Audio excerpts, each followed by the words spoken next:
ग्रीवा चालन के तीसरे चरण में हम गर्दन को दाईं और बाईं ओर घुमाएंगे। सिर को सीधा रखें, सांस को बाहर छोड़ते हुए सिर को दाईं ओर घुमाएं। प्रयास करें कि आपकी ठुड्डी कंधे के बराबर आ जाए। सांस को अंदर लेते हुए वापस सामान्य स्थिति में लाएं। सांस छोड़ते हुए लेफ्ट साइड में घुमाएं गर्दन को। सांस भरते हुए वापस सामान्य स्थिति में आए। एक बार और करेंगे यही अभ्यास। 1, वापस सामान्य स्थिति में। 2, लेफ्ट साइड घुमाएंगे, सामान्य स्थिति में आए, वापस सामान्य स्थिति में आएंगे और चौथे चरण की ओर बढ़ते हैं जिसमें है ग्रीवा घुमाना। सांस छोड़ते हुए सिर को आगे की ओर झुकाएं, ठुड्डी को स्पर्श कराने की कोशिश करें और घड़ी की सुई की दिशा में गर्दन को गोल घुमाएं। पीछे की ओर ले जाएं, पूरा पीछे तक लेके जाएं। 1, 2, 3, वापस विपरीत दिशा में घुमाएंगे, एंटी क्लॉकवाइज। 1, जैसे घुमा रहे थे उसके विपरीत घुमाएंगे। 2, 3, रिलीज। इसके बाद हम स्कंद संचालन, कंधों का अभ्यास करेंगे, जिसके लिए पैरों को मिलाकर खड़े हो जाएं। अपने हाथों को, भुजाओं को सिर के ऊपर सीधा उठाएं। हथेलियों को कंधों पर रखेंगे। सबसे पहले दोनों कोहनियों को चक्राकार घुमाना है। आगे की ओर कोहनियों को मिलाते हुए चक्राकार घुमाएं। 1, 2, 3, वापस इसके विपरीत करेंगे यही अभ्यास। जैसे घुमा रहे थे इसके विपरीत दिशा में भुजाओं को खींचकर घुमाना है। 1, 2, 3। इसके पश्चात कटिक संचालन करेंगे। दोनों पैरों के बीच 2 से 3 फीट की दूरी रखें। दोनों भुजाओं को वक्ष तक उठाएं सामने की ओर। श्वास को बाहर छोड़ते हुए शरीर को बाईं ओर घुमाएं।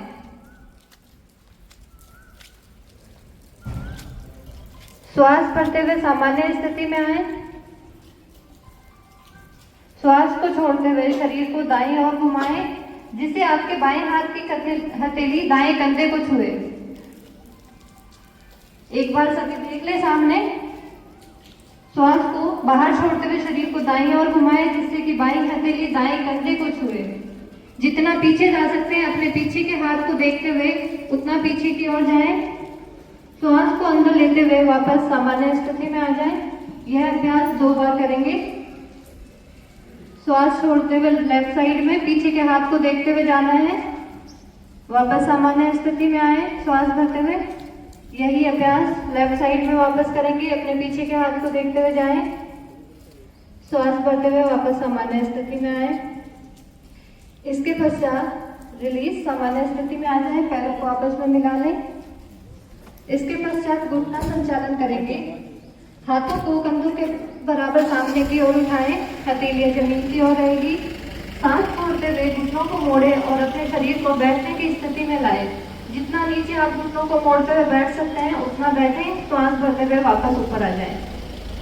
यही अभ्यास 2 बार और करेंगे। 1, श्वास भरते हुए ऊपर आ जाएं।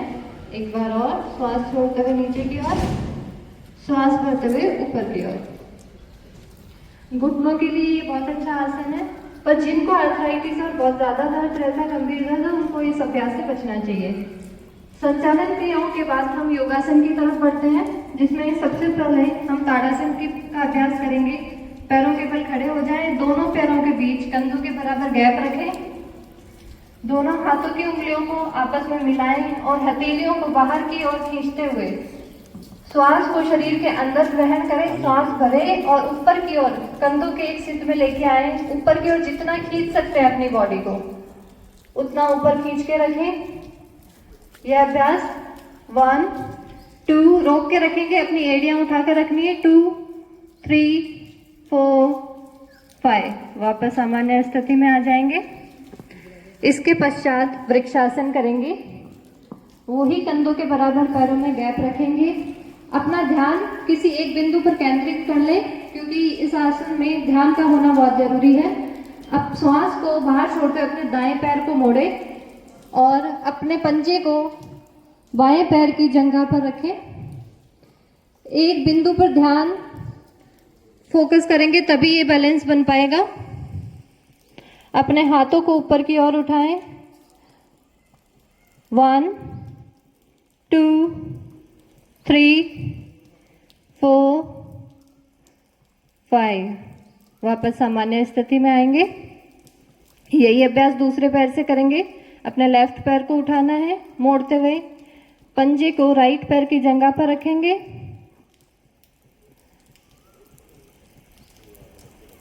1 2 3 4 5। रिलीज। धीरे धीरे सामान्य स्थिति में आए। यह आसन तंत्रिका तंत्र से संबंधित स्नायुओं के समन्वय को बेहतर बनाता है, पैरों की मांसपेशियों को गठीला बनाता है और लिगामेंट्स को भी मजबूत करता है। जिनको चक्कर आते हैं या आर्थराइटिस है वो ये इस अभ्यास को करने से बचें। इसके पश्चात पादहस्तासन करेंगे। पैरों में कंधों के बराबर गैप रखेंगे। श्वास को अंदर भरते हुए धीरे धीरे हाथों को नीचे की ओर लेके जाना है। होल्ड करेंगे। कोशिश करें पैरों को टच करने की। होल्ड करेंगे 10 सेकंड तक। 1 2 3 4 5 6 7। घुटनों को ना मोड़े। 8 9 10। वापस श्वास भरते हुए सामान्य स्थिति में आ जाए।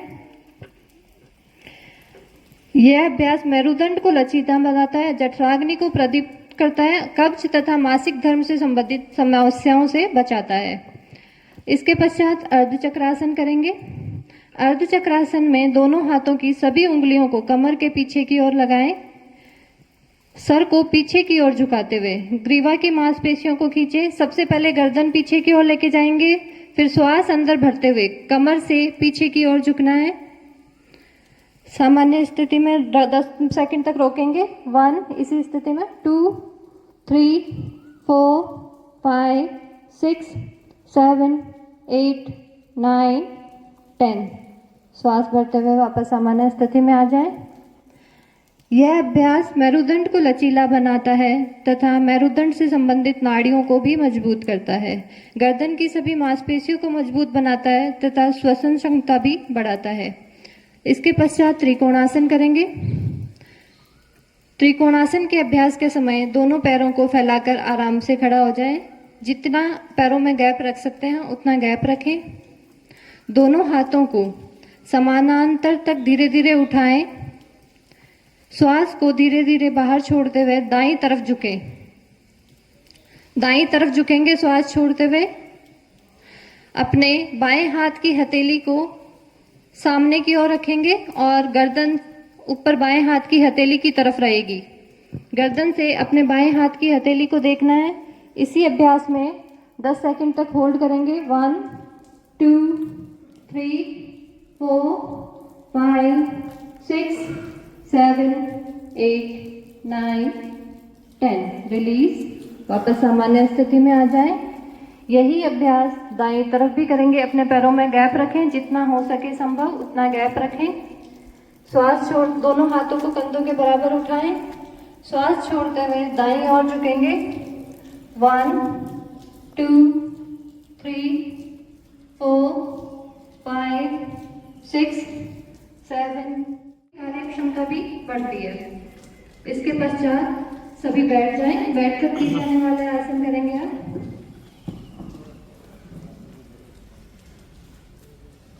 दंडासन में बैठेंगे, पैरों को सामने की ओर।